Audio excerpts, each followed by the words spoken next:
GMNA uses artificial intelligence for generated speech, visuals, and production. AI-generated content may contain errors. Please verify important information before making decisions or taking action.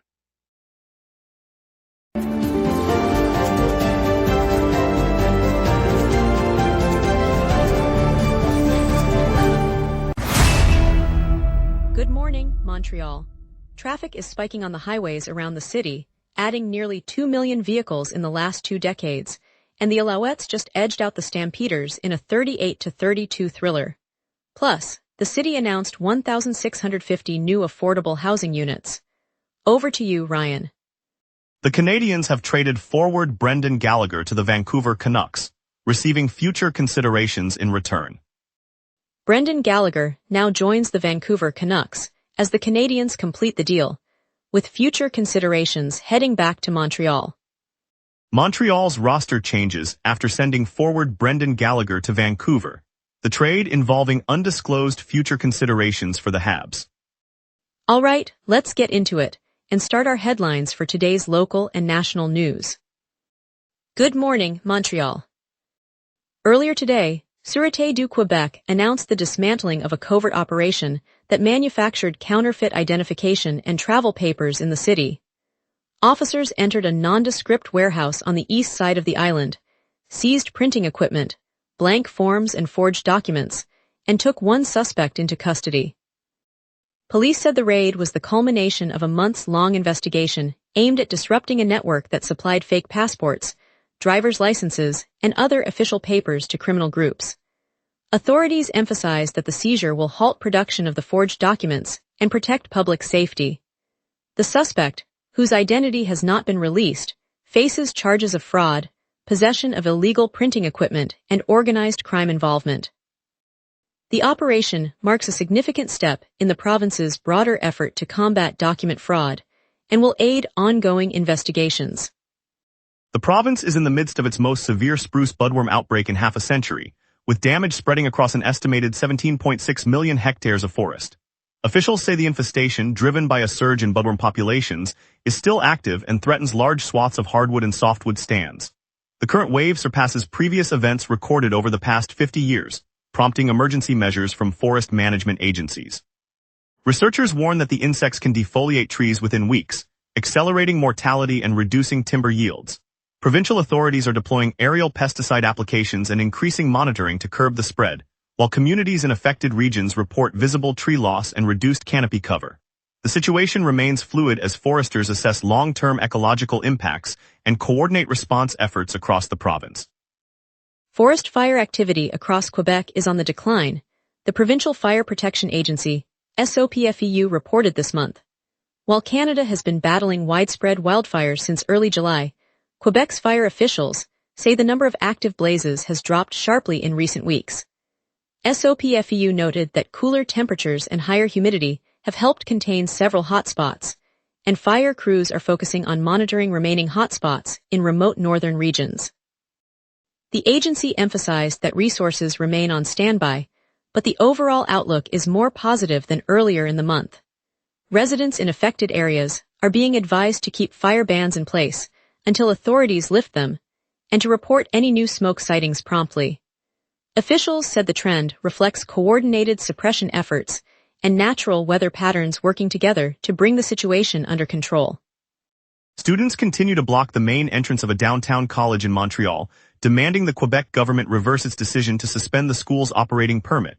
The province moved to halt the permit earlier this month, forcing an abrupt shutdown that left thousands of learners, many only weeks from graduation, without a path to complete their programs. International enrollments are particularly at risk, as the closure threatens the immigration status tied to their studies. Protesters have set up tents on the campus quad, organized sit-ins and chanted slogans while police maintain a perimeter. Officials from the Ministry of Education said the suspension follows a compliance audit, but have not provided a timeline for reinstating the permit. The college administration urged students to remain calm as negotiations continue, though no resolution appears imminent. Construction crews will soon break ground on 8 new developments that together will deliver 1,650 affordable homes across the island. The initiative brings together the provincial government, the city, and the federal administration in a coordinated push to expand the rental market. Officials say the projects will launch over the coming 12 months, targeting neighborhoods where demand has outpaced supply. Funding will be split between Quebec, Montreal, and Canada, with each level committing resources to keep rents within reach for families and essential workers. The plan follows months of consultations on how to tackle the city's housing crunch, and it marks the most ambitious joint effort to date. Residents can expect the first units to appear by early next year, offering new options for those struggling to find affordable space. Later, we'll hear how the animal shelter's intake has doubled to roughly 25 pets a day after the moving season. We will be right back. Watch the local sunset tonight at 6 p.m. for all your local Montreal news. If you run a venue, a comedy night, a concert, a fundraiser, you already know the hardest part isn't the show. It's selling the seats. Theaterfiller changes that. In minutes, you're set up with your own ticketing page, QR code delivery, and a door scanner. No technical headaches. No middleman taking a cut of your night. Your event, your tickets, your revenue. Go to theaterfiller.com and fill every seat. Welcome back, everyone. I'm glad you're still with us. Let's dive into today's local stories with Ryan Mercer, who has the latest updates. Pronoma Animal Shelter is grappling with a sudden surge in abandoned pets as the city's moving season peaks. Staff report that intake has roughly doubled, with about 25 animals arriving each day, compared with the quieter early summer months. The influx includes dogs, cats, and small mammals left behind by families relocating to new homes. Shelter officials say the rapid rise strains space, food supplies, and volunteer capacity, forcing them to turn away non-emergency admissions while they prioritize urgent medical care. Residents are being asked to consider rehoming plans before a move, as the shelter's resources are stretched thin. The refuge, which opened earlier this year, relies on community donations and volunteer labor, and the current load is especially challenging for its limited kennels. The situation remains ongoing, and Pronoma continues to coordinate with local veterinarians and foster networks to manage the growing demand. An unexpected shutdown on the Reso Express Metropolitan left commuters stranded on the line between Panama and Central stations on Sunday afternoon. The disruption began at 4:58 p.m. and persisted for more than 3 hours before service resumed. Operators have not identified the cause and have launched an investigation.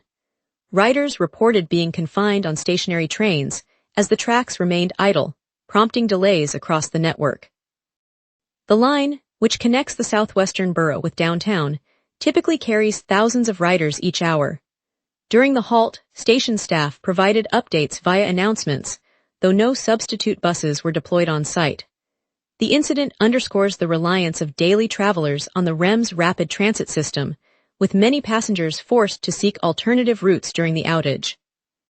Officials assured that safety checks were conducted before trains were cleared to move again, and that they are reviewing protocols to prevent similar events.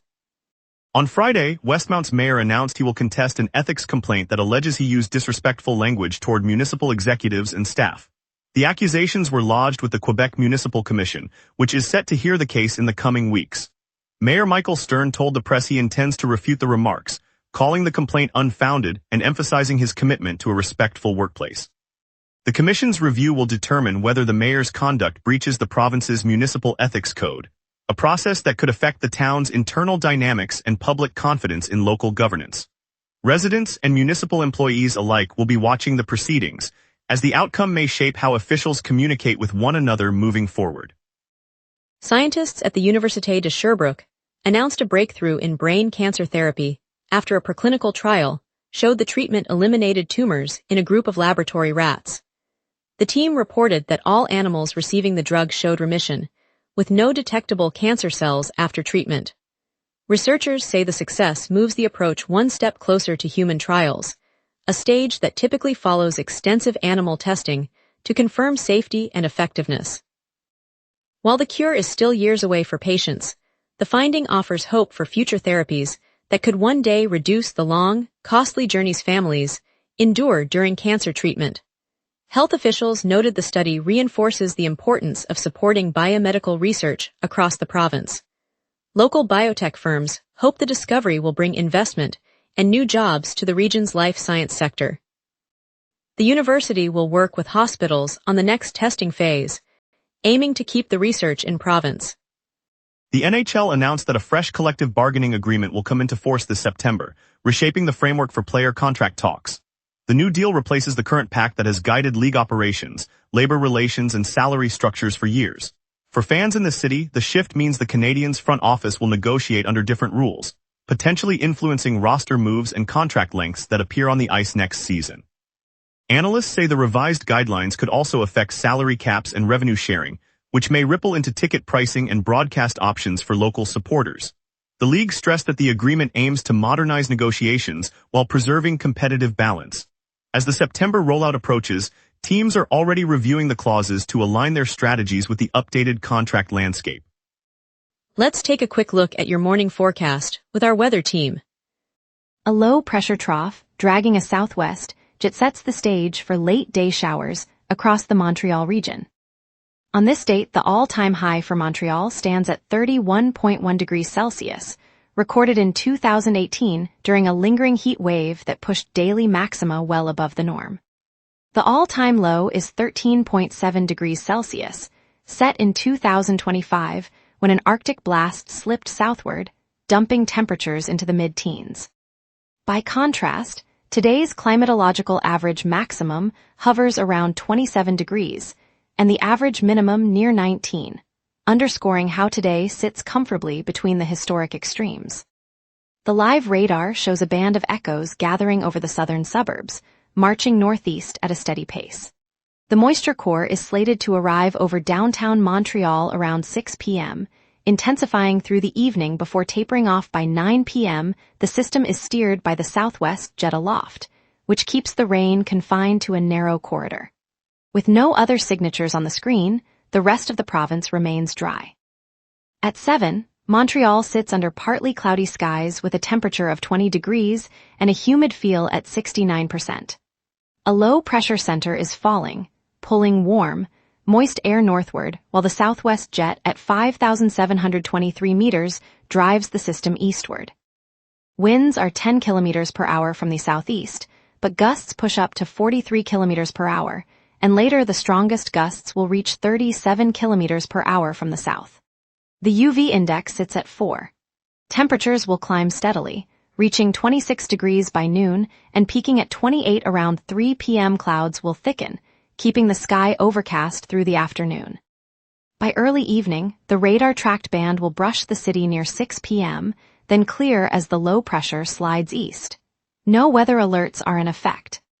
The 5-day outlook stays dry with clear skies dominating the mid-week stretch. Wednesday will be cool, high 21 and low 14, a clear break from today's warmth. Thursday warms to 24 with a low of 14, still under bright, cloudless conditions. Friday nudges up to 25 and a low of 16, keeping sunshine prevalent. Saturday sees a jump to 29 for the high and 18 for the low, offering the first chance of a warm weekend but remaining cloud-free. Sunday caps the period with a high of 30 and a low of 19, though clouds will drift in, giving an overcast finish. No alerts are expected, and the persistent low pressure will continue to drift east, leaving the region under stable, fair weather. And that's your weather. Remember, the local sunrise is also available as a podcast. Listen anytime on Apple Podcasts or wherever you get your podcasts. We'll bring you updates on bridge lane reductions, tonight's floating outdoor movie nights, and St. Hubert's restaurant closing after 50 years. We will be right back. Watch the local sunset tonight at 6 p.m. for all your local Montreal news.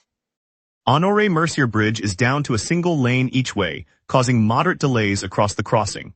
Expect backups of up to 15 minutes during the morning rush, especially near the Highway 24 on ramps. Drivers heading to the South Shore should consider alternate routes such as the Champlain Bridge or the Pierre-Le-Guerin Bridge. In the east, Camillien-Houde Way in Ville-Marie is closed for repaving.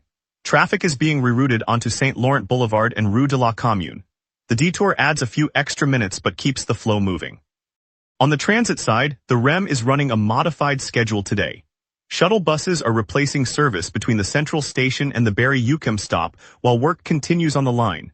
Trains resume on the main line after the midday break. Overall, most other arteries, including Boulevard St. Laurent and the Descaries Expressway, are moving freely. Expect the afternoon to clear up as construction crews finish their morning shifts. Tonight the city lights up at Parc Jean-Drapeau for a floating outdoor movie night, a tribute to the 1976 Olympics that lets families enjoy a classic film from the water's edge. If you're planning the weekend, mark your calendar for Festival Haiti on Fire, a 5-day celebration of Haitian culture at Parc La Fontaine with live music, art, and street food starting Thursday.